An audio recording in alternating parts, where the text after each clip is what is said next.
Bismillah. Asyahid, Allah yang maha menyaksikan. Ar-Raqib, Allah yang maha mengawasi. Ayatnya banyak, saya baca sebagian pendek ya. Al-Buruj ayat 9, wallahu ala kulli syai'in syahid, dan Allah maha menyaksikan segala-galanya. Ali Imran ayat 5, innallaha la yakhfa alaihi syai'un fil ardi wala fis sama.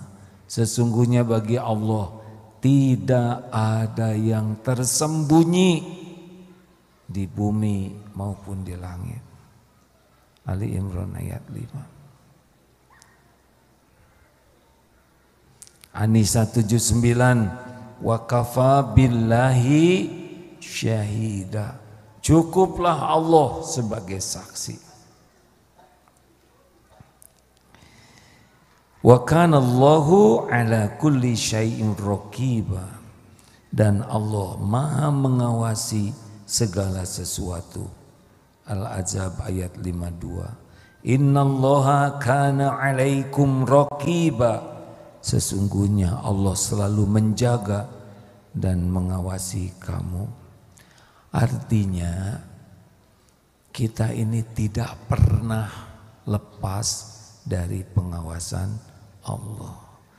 Apapun, siapapun, dimanapun, kapanpun, Allah pasti mengetahui, menyaksikan, mencatatnya lewat malaikat. Walau Allah tidak membutuhkan malaikat, tapi Allah menugaskan malaikat mencatat, dan pasti ada balasannya.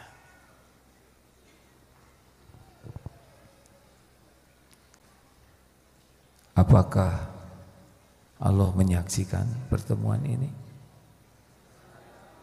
Yakin? Ada Islam, Islam itu bersaksi tiada ilah selain Allah, Nabi Muhammad adalah utusan Allah, lalu dia sholat, saum, zakat, dan kalau mampu haji. Islam namanya. Sesudah itu yang lebih bahagia namanya mukmin. Tadi muslim. Yang kedua mukmin, orang Islam yang lebih kuat imannya. Dia rukun iman ada berapa? Ada yang 5, ada yang 6. Yang 5 itu apa? Rukun Islam juga Pancasila ya. Tapi bukan belajar P4 sekarang. Rukun iman ada. Islam sudah selamat, sudah baik, tapi kalau mau lebih bahagia, iman.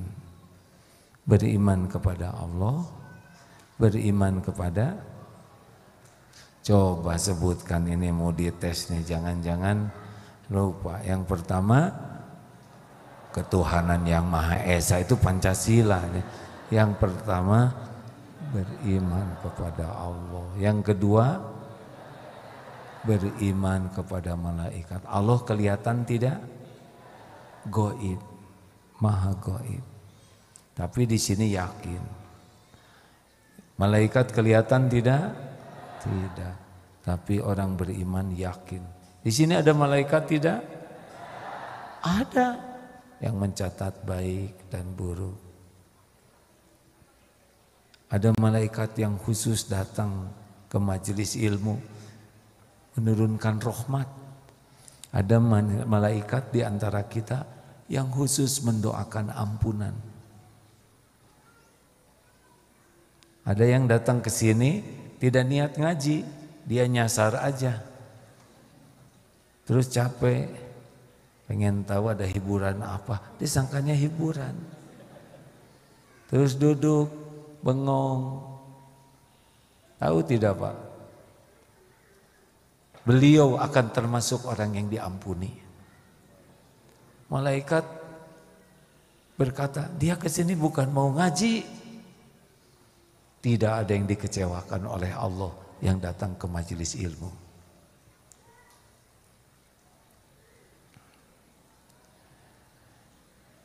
Yang ketiga, beriman kepada kitab-kitab. Ada Taurat, ada Zabur, ada Injil. Pernah lihat tidak yang aslinya? Belum tahu kita. Tapi kita beriman. Ada tuh.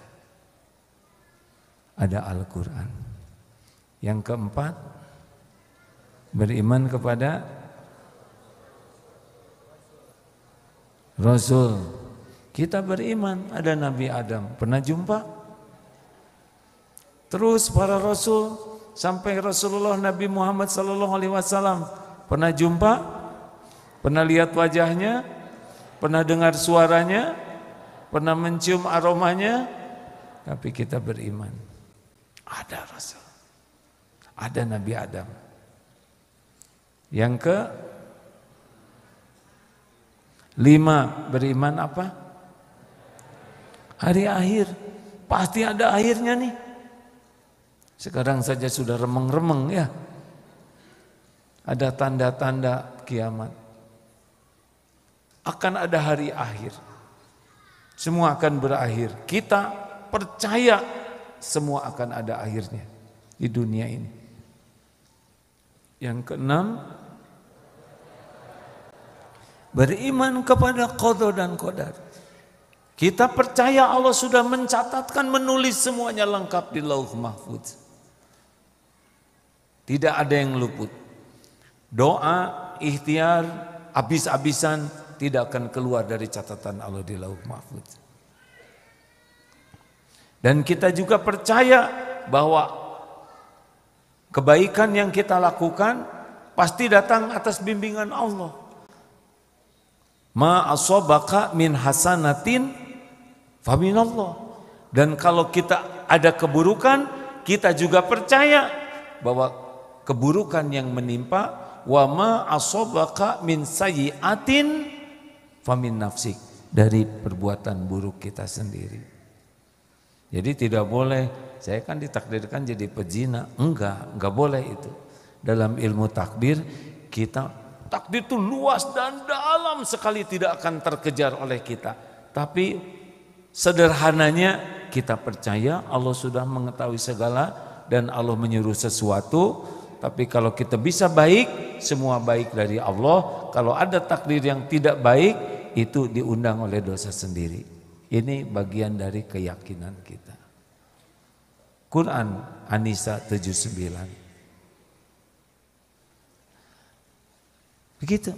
Ada lagi yang lebih tinggi derajatnya di sisi Allah dari mukmin. Udah muslim belum tentu mukmin, tapi mukmin pasti muslim. Ada lagi yang lebih tinggi, namanya ihsan, muhsinin.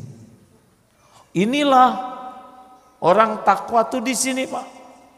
Muhsinin ini, kalau takwa 3 kali innallaha yuhibbul muttaqin, tapi kalau muhsinin 5 kali Quran menyebutnya. Innallaha yuhibbul muhsinin. Paling dicintai Allah orang ihsan itu. Kalau ini syahadat, rukun Islam. Kalau iman, rukun iman. Kalau muhsinin, anta'budallah ka'annaka tarah wa illam takun tarah wa innahu yarok. Orang yang ihsan ini orang yang bahagia, mulia, selamat. Cirinya beribadah seakan melihat Allah.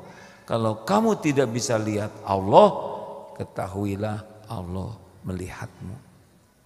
Jadi yang kita bahas ini bisa mengantarkan kita derajat paling tinggi muhsin. Ini ilmunya.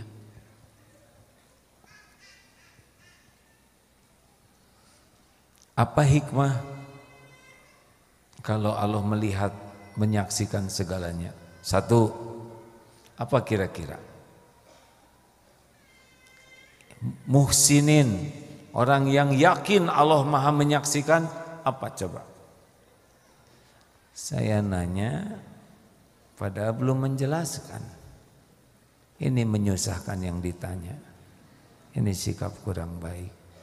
Harusnya nggak usah nanya, ngomong saja.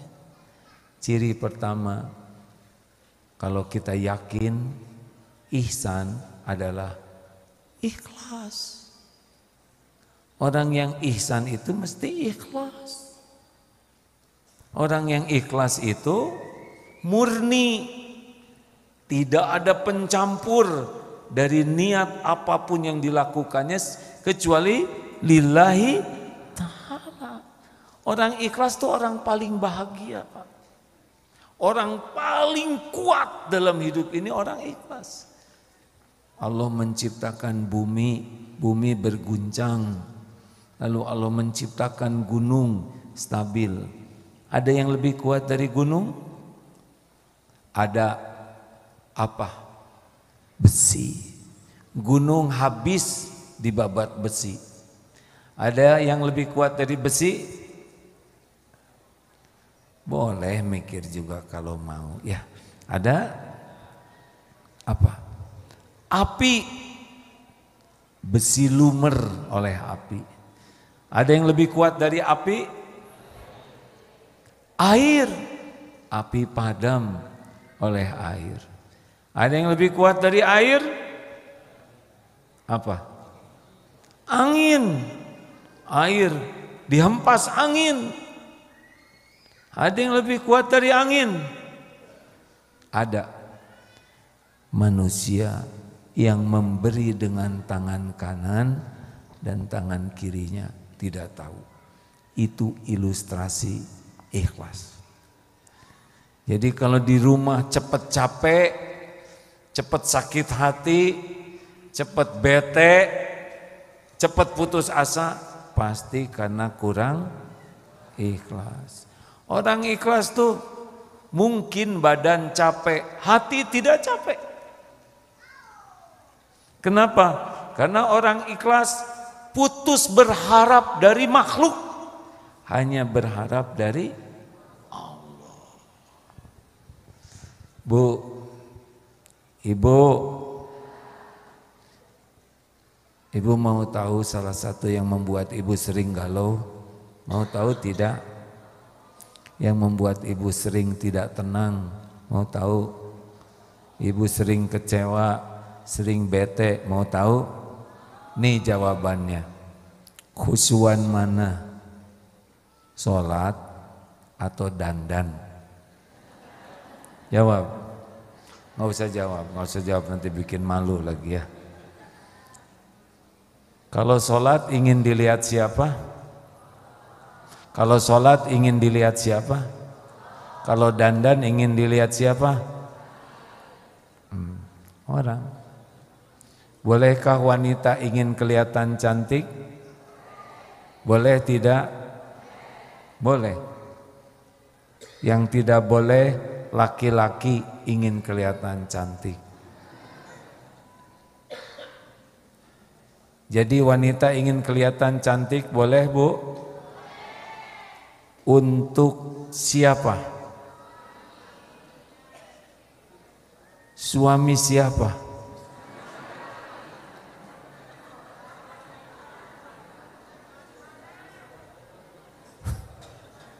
Langsung gini.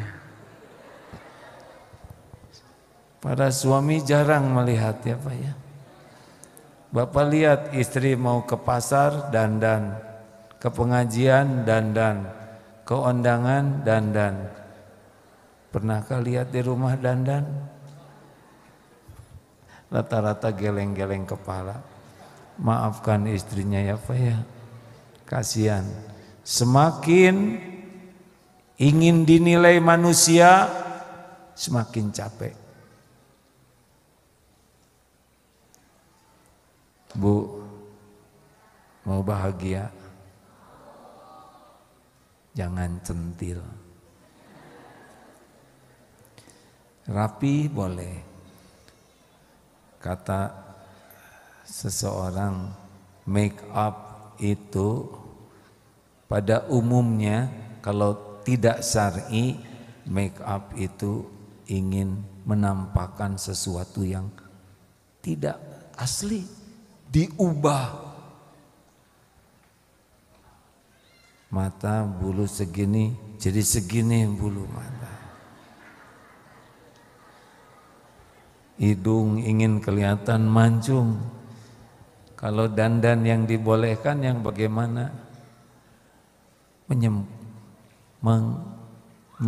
Saya sih nggak dandan ya. Ibu dandan tapi memaksimalkan yang sudah ada gitu. Ada bedanya tidak? Kan wajah udah segini-gininya. Tapi kalau ada belek tidak maksimal kan? Saya mohon maaf. Hidung kalau ada upil kan kurang wibawa, benar? Begitulah kurang lebih. Ribet, hidup ingin dinilai orang. Bahagia, hidup ingin dinilai Allah. Percayalah. Makanya orang-orang yang ikhlas itu bagaimana? Yakin Allah Maha melihat, yakin Allah Maha menyaksikan, ya sudah selesai. Orang mau tahu, tidak tahu, sama aja. Allah pasti tahu. Orang mau lihat, orang tidak lihat, sama. Allah pasti lihat. Orang mau berterima kasih atau tidak, gak ada urusan. Allah pasti balas. Orang mau menghargai atau tidak menghargai yang kita lakukan, ya terserah orang, bukan urusan kita.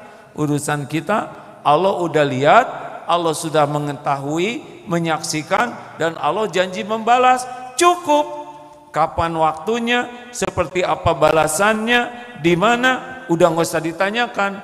Allah Maha tahu balasan yang terbaik. Hal jazaul ihsan illal ihsan. Tiada balasan bagi kebaikan kecuali kebaikan. Merdeka.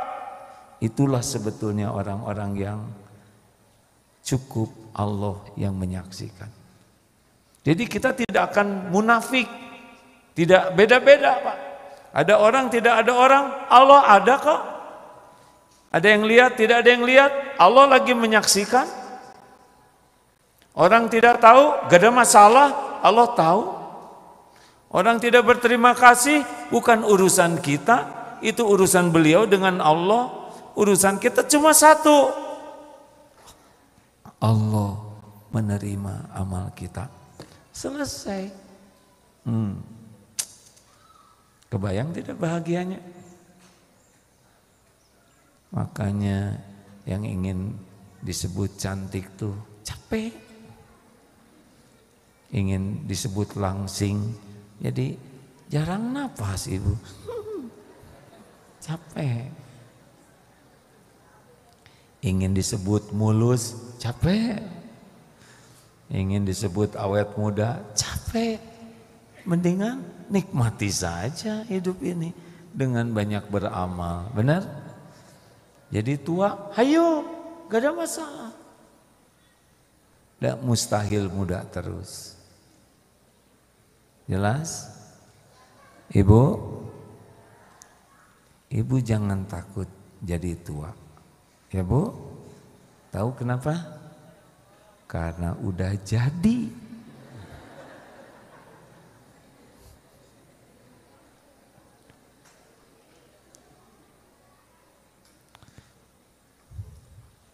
Udahlah, nggak usah ribet dengan orang lain tahu atau tidak tahu. Wa kafa billahi syahida. Cukup Allah saja. Ibu mau beres-beres tahajud apapun, Allah udah lihat, selesai. Suami mau menghargai atau tidak, itu urusan amal suami. Bapak sudah membanting-banting tulang, memeras-meras keringat, tidak begitu dihargai oleh istri, gak usah kecil hati, terus saja berbuat baik. Kita nih aneh, Orang udah jelas banyak jasanya ke kita, giliran ada salah sedikit, kita enggak mau memaafkan, enggak mau berbuat baik, terus saja baik. Tidak diterima kasihin, terus saja baik. Karena kita berbuat baik bukan untuk dianggap baik. Nih saya tanya maaf, apakah perlu kita dianggap sebagai orang baik? Dengar pertanyaannya ya. Apakah perlu kita diakui sebagai orang baik?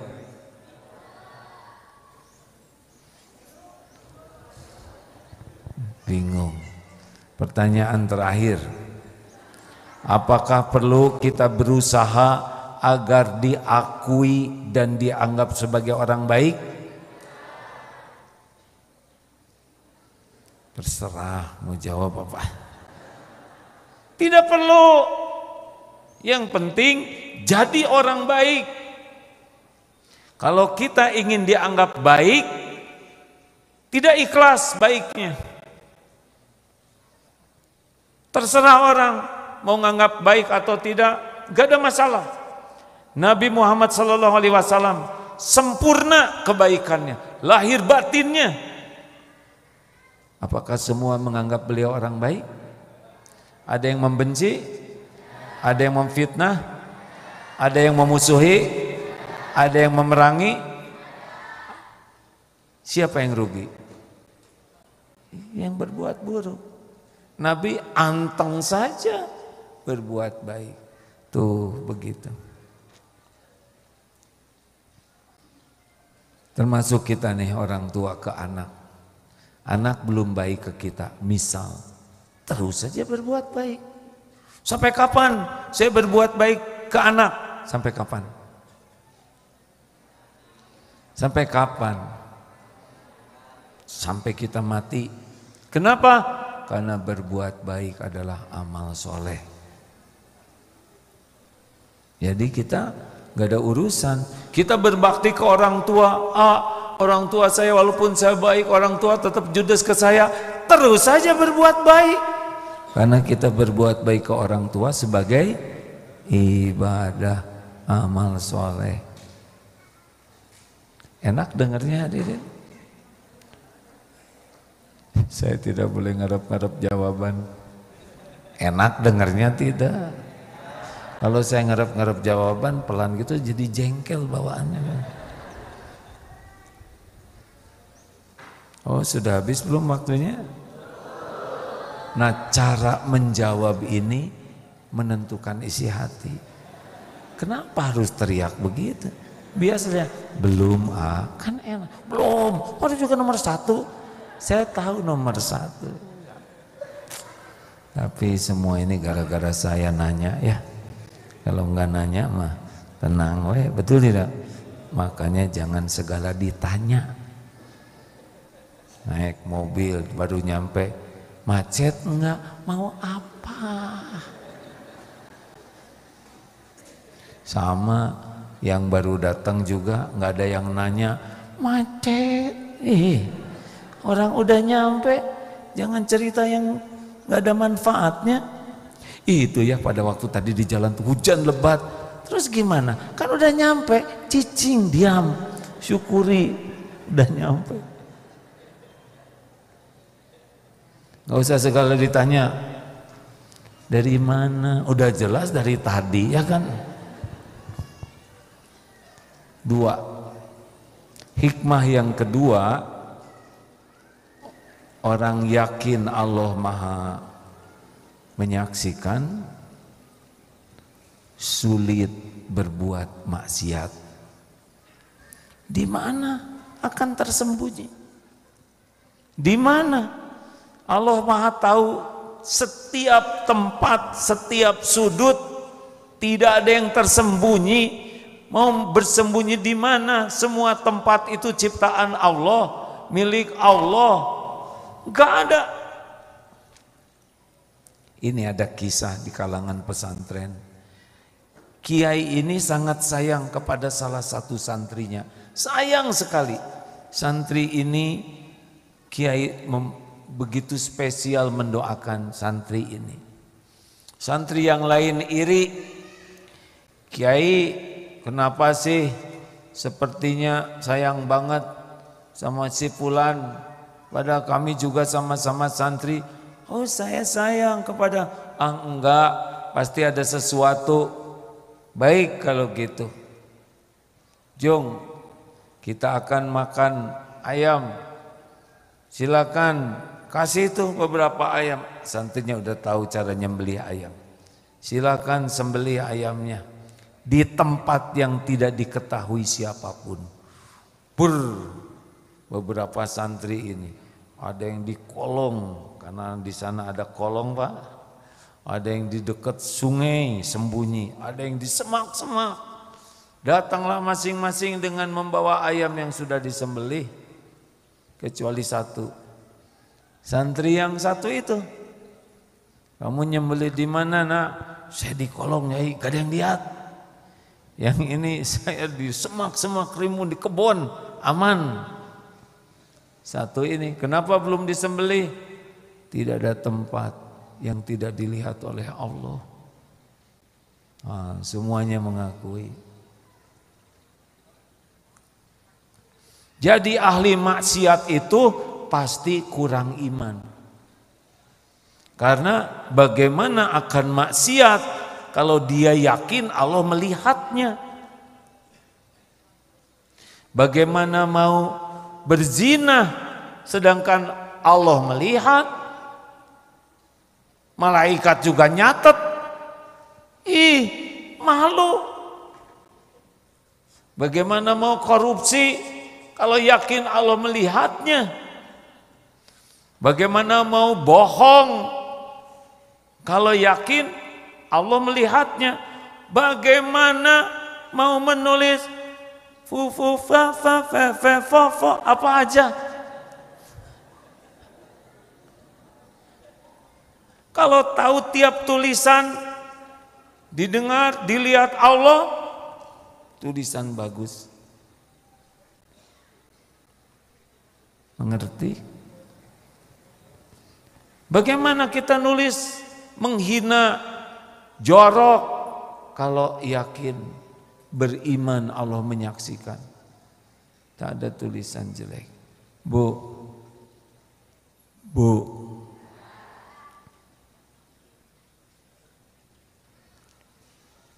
kalau ngobrol, Allah ikut dengar tidak? Kalau ibu lagi ngobrol, malaikat ikut dengar tidak? Dicatat tidak obrolannya? Ada balasannya tidak? Ketahuan orang kuat iman atau tidak dari bicaranya. Man kana yu'minu billah wal yaumil akhir falyaqul khairan aw liyasmut. Barang siapa yang beriman kepada Allah dan hari akhir, hendaklah bicara baik atau diam. Kira-kira yang mudah celetak-celetuk, imannya kuat atau lemah? Jawab hadirin. Yang tukang celetak-celetuk, yang segala dikomentari, kira-kira orangnya kuat iman atau lemah? Yang suka segala diceritakan walaupun tidak ada manfaat, ngomong aja terus, kira-kira imannya kuat atau lemah? Yang ngebohong lemah iman. Orang lemah iman kira-kira bahagia atau tidak? Nah, jelas sekarang. Jadi kalau ada teman ngomel, celetak, celetuk, segala dikomentarin, segala ditanyakan, ya enggak perlu ngomongnya tidak enak, segala diceritakan walaupun tidak ada manfaat, ditambah-tambah pakai bohong, udah mesti nih si emak itu, tidak baik nyebut si emak itu. Beliau itu tidak bahagia.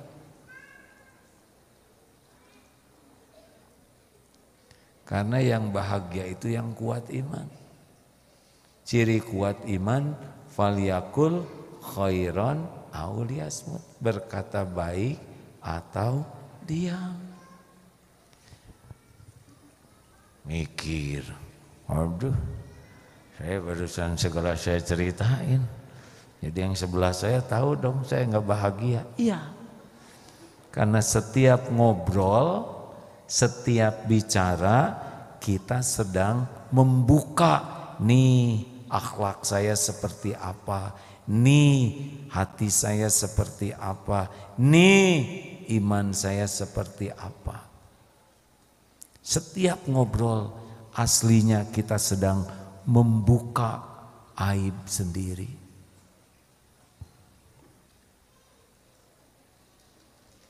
Pulang dari sini, mudah-mudahan kuat lama, karena ada yang kuatnya sedang pengajian aja. Sejam, 2 jam. Tapi kemarin para guru kumpul, disampaikan banyak saum lisan. Apa yang terjadi Pak? Mungkin karena pengantin baru belum punya anak, istrinya minta kerja, katanya bosan saya di rumah sendirian terus. Pas pulang suami mengamalkan ilmu jaga lisan, tambah istri tambah bosan, sepi katanya. Ngomong dong Pak, ngomong, saya seharian gak ada yang ngajak ngomong, pulang suami diam lagi. Bagaimana ya apa saya jangan bicara? Siapa yang melarang bicara? Yang dilarang itu bicara yang tidak baik, sia-sia dan maksiat. Kalau baik bicara, saya udah berapa lama bicara?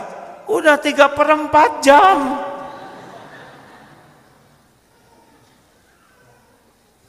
Bukan tidak boleh bicara, tapi tidak boleh bicara yang tidak baik. Masih ingat 4 tingkatan bicara? 1, bicara baik. Apa bicara baik itu? Zikrullah, doa, munajat, baca Quran, wirid, ngajak mengingatkan ke Allah, ini zikrullah.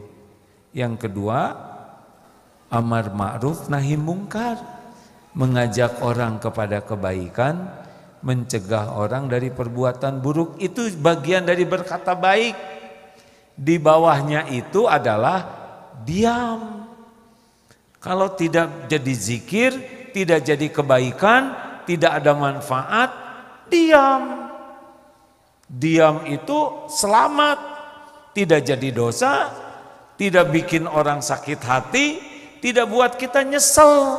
Karena kalau sekali bicara kita kebawa nyesel.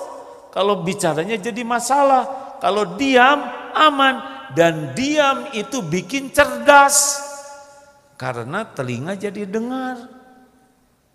Coba sambil dengar ceramah, sambil ngobrol, masuk tidak ilmu ini?